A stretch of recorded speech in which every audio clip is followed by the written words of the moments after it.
What's up, guys? It's your girl, Chloe Olivia, your 16-year-old anti-bullying advocate, motivational speaker, singer-songwriter, actress, and pianist. And I am here today with an episode of Chats with Chloe Olivia. This is our first episode, and we will be airing on Spreading the Gospel Network every single Saturday from 1:30 p.m. to 2 o'clock p.m., where you can be heard all around the world. Now listen, today we have a special guest named Dawn Green. She's from South Carolina, and you guys are going to be getting the inside scoop of what her life was like when she was going through school and going through bullying and all those different problems that we face as society together. So, guys, tune in and listen to Dawn Green as she shares her story with Chats with Chloe Olivia.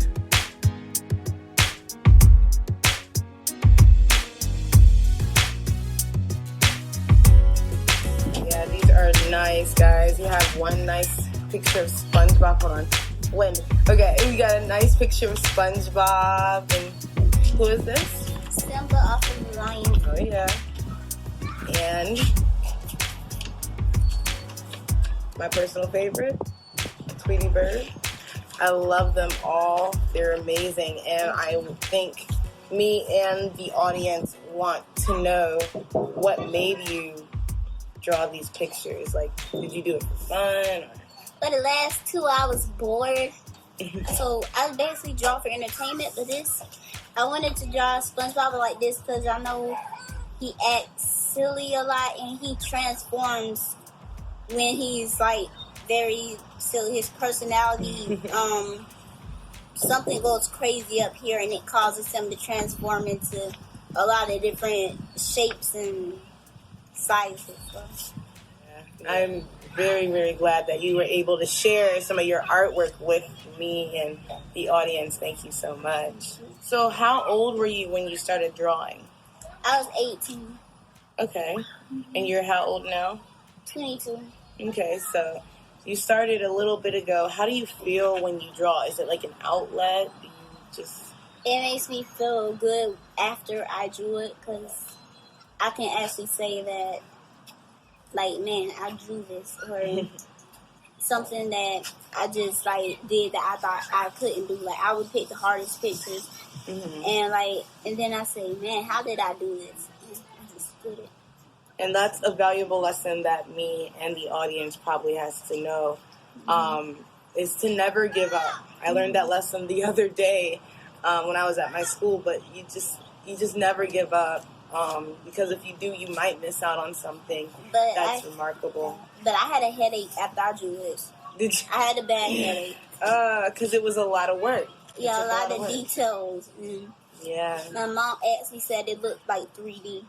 3D. It does. It does look 3D. I love it. It's amazing. Your work is stunning. So the reason why I brought you over here to this beautiful gazebo is to share your thoughts, to share with me and the audience, the viewers that are watching, what you've been through, your testimony, how you came out of it, so we can understand you better. Hi everyone, my name is Dawn Alicia Green. Well, this story is all about how I conquered my demons in school, but I also want to share with you all what I went through as a baby, and then everything that happened until the bullying started, basically. But I was born on July 16, 1996. I was such a beautiful little girl until I ran into complications. I was born with a developmental delay. A developmental delay is when there is a delay in you developing mentally and physically. It's delayed. I developed at a slow pace. I did not walk until I was 22 months old. I did not talk until I was 17 months. One day, my mother noticed I wasn't sitting upright, and then I was rushed to Baby Net to get the help that was recommended for me. They thought I had autism, but I didn't. It turns out I had a mild case of apraxia, which is, it's a vocal disorder, which it's like when the speech doesn't come out correctly as it should. When I said the word mommy, I stopped talking. And then when I was 3 years old, I wasn't growing right. I was not the normal size a 3-year-old was supposed to be, meaning I was very, very tiny, didn't grow at the rate that I was supposed to be. Wow. And then I was special needs up until the time I was 5 years old. And then I was on my way to kindergarten when Horry County Disabilities and Special Needs told me that I was no longer special needs and that I would be placed in a regular classroom. But 2009, things started to turn for the worse. My mother found a huge cut on my neck, and it looked like someone scraped a knife right through it.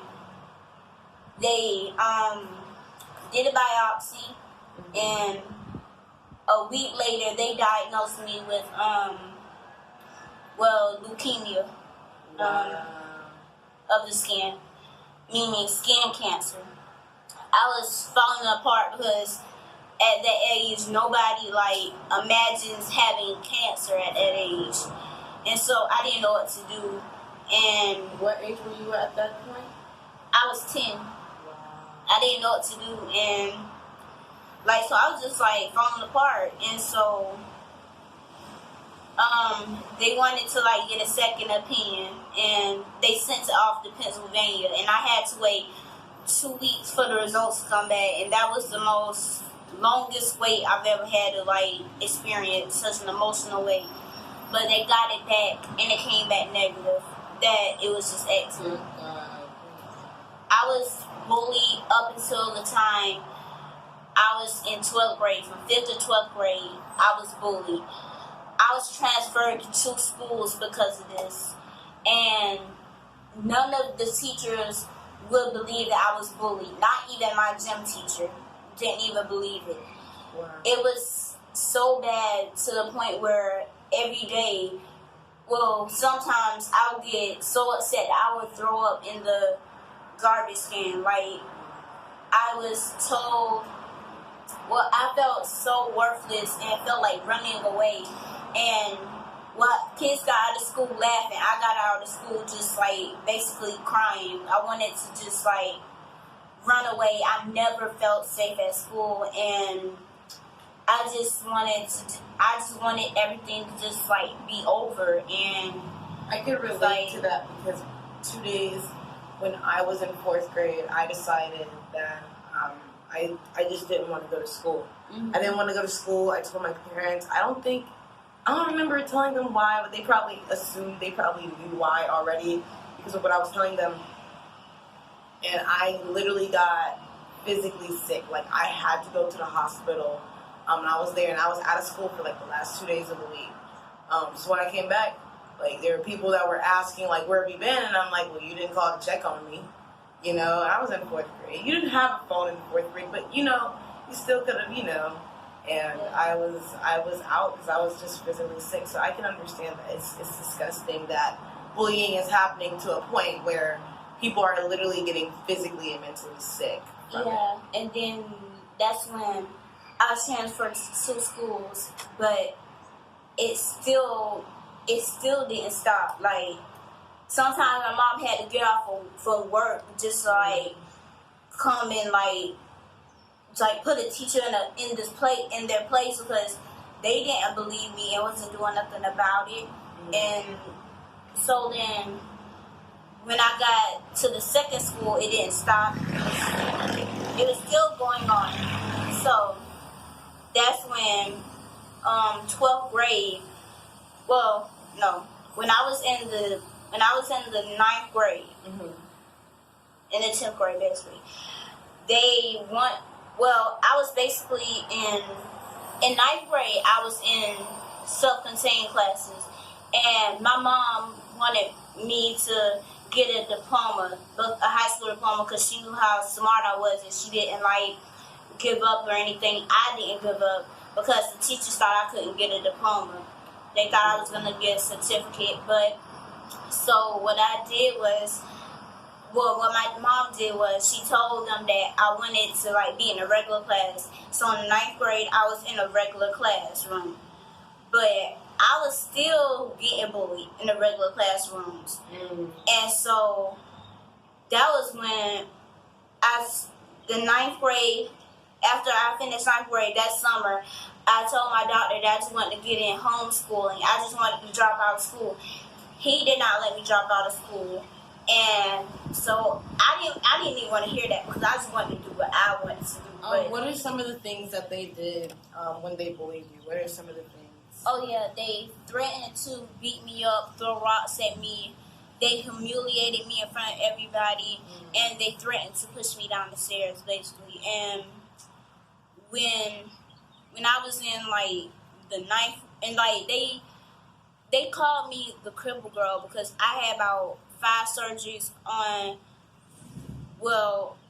total on my feet. They need to learn how to get their words straight. That's all I can say about that.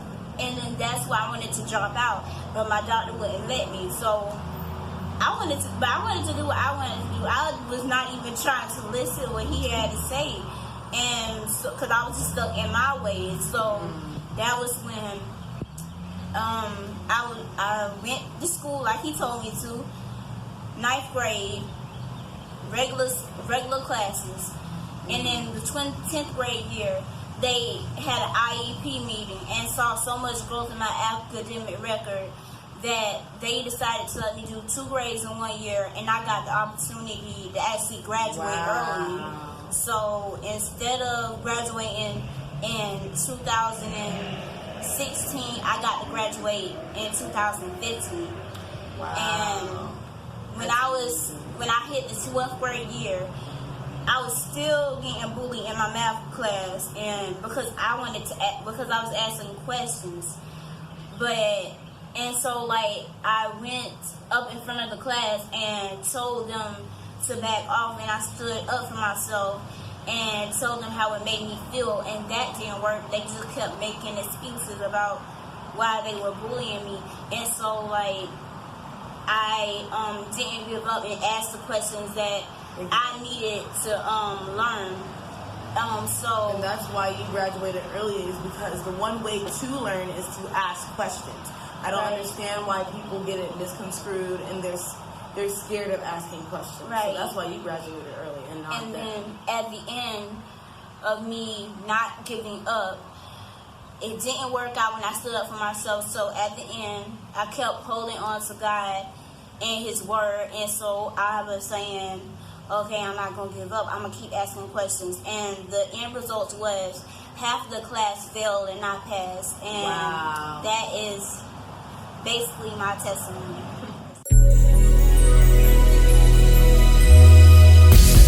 I could be weak, or I can be strong, but that doesn't mean you have to bully me at all. Oh, I am me. Oh, you are you. Can I fix this mess in between us two? I'm the crazy kind of beautiful, and you can't change that. I just wanted you to know I'm the crazy kind of beautiful. I'm the crazy kind of beautiful, beautiful, beautiful. I'm the crazy kind of beautiful, beautiful, beautiful. I wish you would apologize to me, 'cause you're really making me cry. Can you see? Oh, I am me. Oh, you are you. Can I fix this mess in between us two? I'm the crazy kind of beautiful, and you can't change that. I just wanted you to know I'm the crazy kind of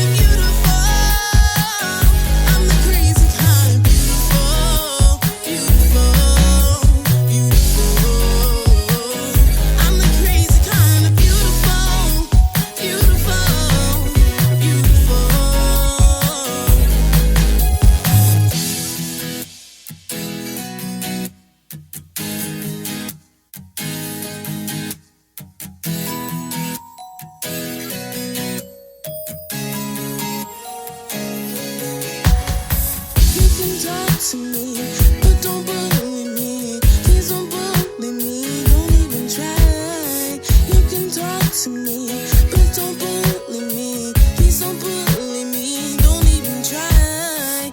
You can talk to me, but don't bully me. Please don't bully me. Don't even try. You can talk to me, but don't bully me. Please don't bully me. Don't even try. I'm crazy kind of beautiful, and you can't change that. I just wanted you to know I'm the crazy kind of beautiful. I'm the crazy kind of beautiful, beautiful, beautiful.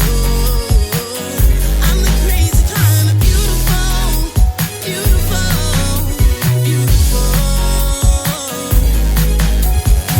I am beautiful, you're beautiful, we are beautiful. I am beautiful, you are beautiful, we are beautiful. I am beautiful, you are beautiful, we are beautiful. I am beautiful, you are beautiful, we are beautiful. Crazy kind of beautiful. Every day when I picked her up from school, the other kids, I'd watch the other kids come out and they were laughing and talking and Dawn would come out with her head down and crying or just plain sad. She would never come out happy. And I'm telling you, when your child hurt, you hurt. I believe I hurt worse than Dawn hurt. I really believe that. Yes. And I can't even imagine what it's like, being a parent of someone that is getting bullied. Most of all because I'm young myself, so it's like we don't really get to see what our parents go through on a daily basis, worrying about us, whether or not they're worrying about us. Like, we don't get to see that, so to see that it really doesn't affect just the victim of bullying, but it also affects the people around them, the people that love them, the people that care about them every single day, the people that see them every single day. It affects them as well. It's almost like a virus. And I've always said this when I was younger. Bullying is like a virus. It latches on to other people. Some other people will bully, but some people will get affected by bullying, whether it's them getting bullied or they see it happening on a daily basis. That's so true. I'm so glad that I got to interview you as a parent. Because and all of the people that I have interviewed as parents, I thank you guys so much, because a lot of people and a lot of young kids that follow me, they don't understand, who it affects, how it affects them, and different things like that. So thank you so much for being a special guest to our show. Thank you. Can I say one more thing? And and one day I went out to the school to see Dawn, and she was at recess, and she was standing by herself, and everybody else was playing, but she was standing behind a pole like just alone. And that's a hurtful thing. Yeah, that's a hurtful thing too. And my mom, she did the same thing. Like, when I was in kindergarten, and I didn't figure this out until like years later. But when I was in kindergarten, she would literally sit there in a parking lot or something and watch me and how I interact with other people. And she would literally see me by myself. I remember one time I fell from the monkey bars when I was it was like a jungle gym. And I was trying to get up there, and I fell and I hurt myself, and everybody laughed. And my mom saw that as well. So I remember that as clear as day. Like, I know it by heart. So my mom used to do the same thing too. She would watch us. She would watch us from the side. She did it in first grade. She did it in kindergarten. She did it in second. She did it in third, fourth. She did it all the grades that I was in. Like, she would watch. So while Dawn was going through this situation with bullying, were you ever scared that she would ever contemplate suicide, that she would ever think about it, or that she would ever commit it, or were you actually contemplating it or thinking about it? I felt worthless. Like, I felt like I was a big nothing, because people have told me that I was nothing and that I'd never be nothing. Yeah, I was afraid. I was afraid of that. I see that every day, because I work in, a hospital where we have kids that have been abused, that have been bullied, and things like that. So I see it a lot. So Dawn and I discussed it a lot. So she always reassured me that she was fine. But I had to check. Yeah. My mom did the same thing, and I still contemplated it, but I didn't really tell her until 3 years later. But how did she find out? I told her. I remember it clear as day. I had an event that I had to play for, and it was a small, intimate little house gathering, and it was a Christian one too. So I'm Christian. So I went and I backed them up, and there was a girl that actually came forward to all of us, and she was like 20, 21, and she was talking about how she contemplated suicide and how she thought about it and how it made her feel and different things like that. And she was coming forward with it, and her parents were there, I believe. And so when I was on the way home with my mom, that's kind of what inspired. I remember it clear as day. That's what inspired me to tell my mom, because I had held it in for so long because I was scared about what other people may think, that I wouldn't be as squeaky clean as I would have came off. So I finally told my mom after 3 years of not letting her know. She always questioned it, but I never told her. So I told her finally, and it was like, a weight was just lifted off. It was a burden to carry that secret around, but it finally made its way to my mom. So I also conquered, well, not really, what an outlet I use for bullying, basically, the outlet I used years back, I just started praying for someone that's very close to me. I just started praying for her every night, around 9 o'clock at night. I do it every night, and it's an outlet for me, because when someone's putting me down, I can think about how I'm impacting her life every day from the prayers. And that's crazy because prayer changes things. And when I know at my last chat in Chew, there was a young man, and he asked me whether or not I prayed at night for not only the people that were getting bullied, but the people that are bullying. And I told him that I pray every single night. It's a routine for me. I've done it ever since I was little. My mom taught me how to pray, and after that, she just kind of let me do it on my own, and I do it every night. And I pray for the people that are bullying, because they have situations you never know what they're going through, because they could be hurt as well, and hurt people. So I think that it's really, really crucial to not only think about the victims, but think about the people who are bullying the victims, or watching it go by, and pray for the fear to pass over of getting hurt again. So. Yeah, I was also bullied because I have Tourette's syndrome. I have this tick where I would scream and holler out as if something scared me, and I go through things where people don't really believe me. They think I'm faking, I'm faking it, and I wouldn't do that. I wouldn't fake nothing that I can't really control, because it takes over my brain. It's very hard to deal with. And I also have autism, and I don't communicate that well. People take everything I say to heart, but I don't really mean it in that way, because in my mind I think that it's right, but and then when it's wrong, I just beat myself up about it, and then I worry about it all night. But people don't understand, because that's just the way I talk. It's just things just come out flat. I'm going to congratulate you, because you are doing an amazing job. In spite of what you went through, you still decided to push it through.